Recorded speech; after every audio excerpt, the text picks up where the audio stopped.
See if I can explain this. So let's just get close. Easy opening shot. All right, I'm not really worried about this. Let's just get it close. I'll go right there.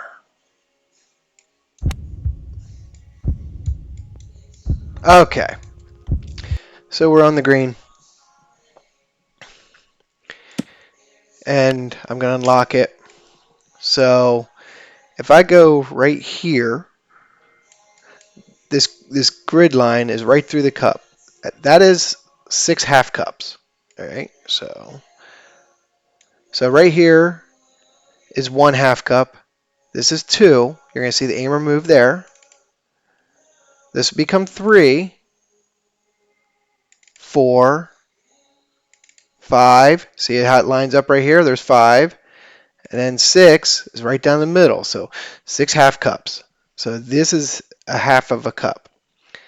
Again, there's 5, 4, 3, 2, 1. It's approximately right here. So that would be half, 1 half cup. Because you cut this in half, it's half of a cup. There's 2 half cups. 3, 4, 5, 6. All right, hope that helps.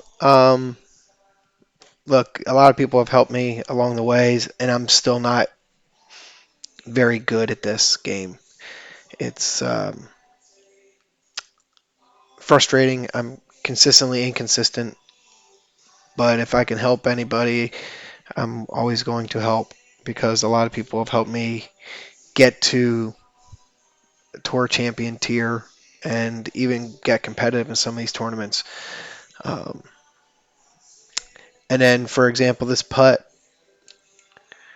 I would line it up like so, and I would, if I were, let's move it back a little bit. Let's just put this right here.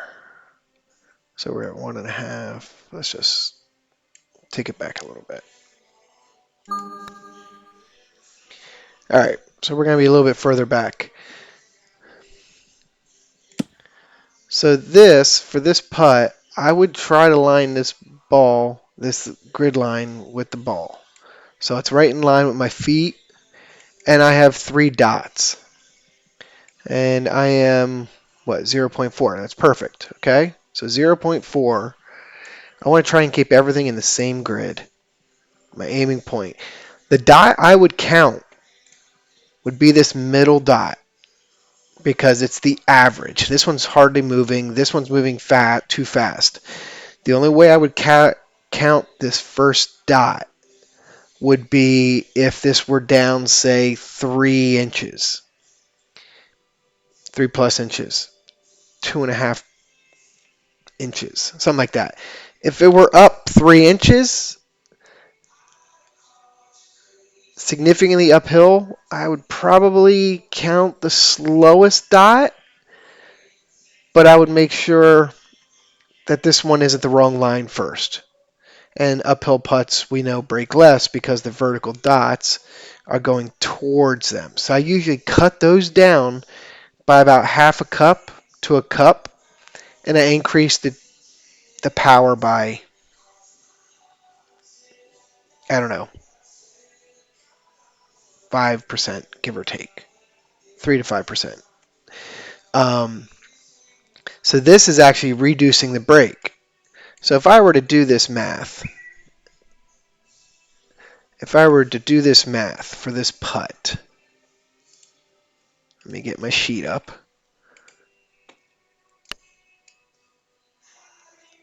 Okay, we're at 11.5 greens.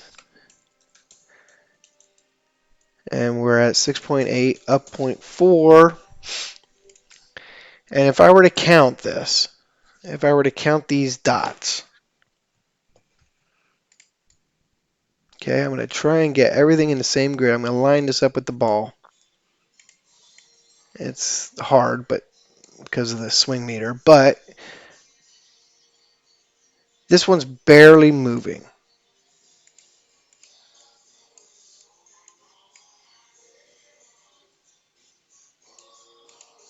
All right, so here we go. I'm going to count it.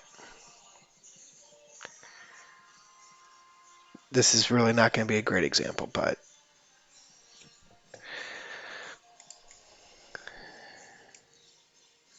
all right, we'll just leave that right there. It is.